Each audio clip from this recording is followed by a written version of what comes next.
Hello সবাইকে, কেমন আছো তোমরা? তো আশা করি বেশ ভালো আছো। তো আমিও বেশ ভালোই আছি। তো আজকে কিন্তু প্রচুর ঠান্ডা পড়েছে, মানে কুয়াশা। দেখো কুয়াশা একেবারে কি অবস্থা। মানে সকালবেলা যখন আমি উঠেছি একেবারে বৃষ্টির মতো টুপটুপ করে পড়ছে ওরকম। মনে হচ্ছে যেন বৃষ্টিই পড়ছে, এতটা কুয়াশা পড়েছে আজকে।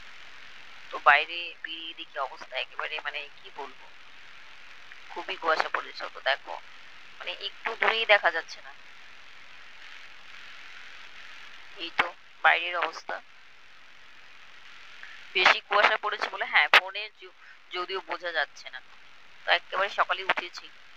আর আমার ঘুম কিন্তু একেবারে সকালে ভাঙে, কারণ আমার 5টার দিকেই ওঠার অভ্যেস। তারপর ওই একটু মর্নিং ওয়াক করতে যাই ওদিকে। তো রান্না করছি, মানে প্রচুর ঠান্ডাও, যেরকম কুয়াশা ওরকম ঠান্ডা, মানে দারুণই ঠান্ডা। আমি তো টুপি পরি না, মেয়েকে টুপি পরিয়ে দিচ্ছি, মা তুমি টুপিটা পরো আমি কলারটা পরি। তো দেখো আমি দেখাচ্ছি কেন, ওই দেখো একটু দূরে গাছটা দেখাই যাচ্ছে না, কতটা কুয়াশা পড়েছে আজকে। তো এই তো অবস্থা। এদিকে আমি রান্না করে নিই, কারণ বর কাজে চলে যাবে।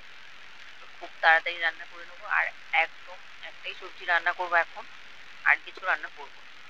ওই একটু মিক্স সবজি রান্না করে নেবো, কারণ সেভাবে বাজার নেই। তো যা ছিল ওটা দিয়েই রান্না করছি। এদিকে মেয়ে একটু দুষ্টু দুষ্টু করছে, ঠান্ডার জামা কাপড় বেশি পরতে চায় না, তো মুখে মুখে পরাতে হয়।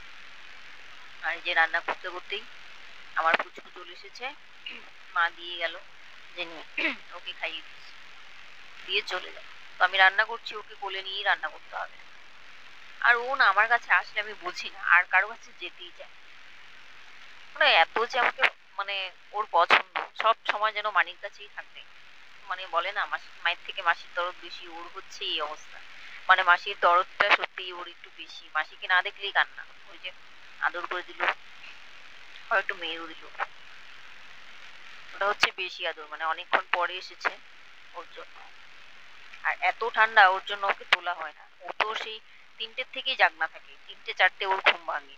তো ও ঘরের ভিতর এই চেঁচামেচি করতে থাকে, খেলাধুলা করবে, যতক্ষণ না আমার কাছে আসবে ততক্ষণ ওর শান্তি নেই। ততক্ষণ চেঁচাবে যতক্ষণ না নিয়ে আসবে। তো এই বাড়িতে আসলে খুব খুশি। তো ওই যে ওকে একটু এখন খাইয়ে দেবো, একটু ভাত খাইয়ে দিচ্ছি। আর এই ভাতটা খাইয়ে দিচ্ছি ওকে, ওই সবজি রান্না করেছি ওই একটু আলু দিয়ে একটু ভাতটা মেখে খাইয়ে দিই। আর ওই যে ভাত খাইয়ে দিচ্ছি, মানে দিনে একবেলা একটু ভাত খাইয়ে। আর আমার হাতে ছাড়া তো ও খেতে চায় না, ওটা হচ্ছে কথা। ওর জন্য সকালে এখানে দিয়ে যায় ওকে। এদিকে ওরা কাজে চলে যাবে, ওদের খাওয়া দাওয়া কমপ্লিট হয়ে যায়, মাল লোড করা হচ্ছে লাইটিং। তো ওখানে কিছু মাল যাচ্ছে, আর বাকিটা আমাদের ওই 12-এর সাথে গোডাউন আছে, ওখানে আছে, তো ওখান থেকে যাবে। এখান থেকে বাড়ির থেকে কিছু লাইন গেল। ওই যে ওরা কাজে চলে গেল।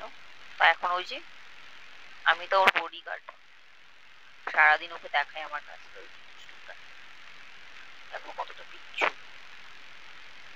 মানে ও খেললেও তো ওকে লক্ষ্য রাখতে হবে যে দুষ্টু কখন পড়ে যায় কিনা। স্নানের আগে একটু সময় ওকে ছাড়া হয়, মানে হাঁটা শিখেছে না, না ছাড়লে রাগ হয়। ওদিকে আমরা ফুচকা একটু খেয়ে নিলাম, খাই দুপুরে। তারপর একেবারে সন্ধ্যে চলে গেলাম চা করতে, হ্যাঁ, বাবার বাড়ি। ওই যে ওরা আগুনের পাশে বসেছে, খুব বড় করে আগুন দেখেছিল, তো ওদের জন্য চা করে দিলাম দাদা ভাইয়ের জন্য। ওইদিকে বসে আছি, তো সন্ধ্যের থেকে বসেই আছি উবের থেকে এসে। তো ওই যে বর আসেন বাজে 11টা, 11টার সময় আমি রান্না করছি, কারণ ও আসবে, নইলে তো ভাত ঠান্ডা হয়ে যাবে, একটু রান্না করতে হবে ওর জন্য।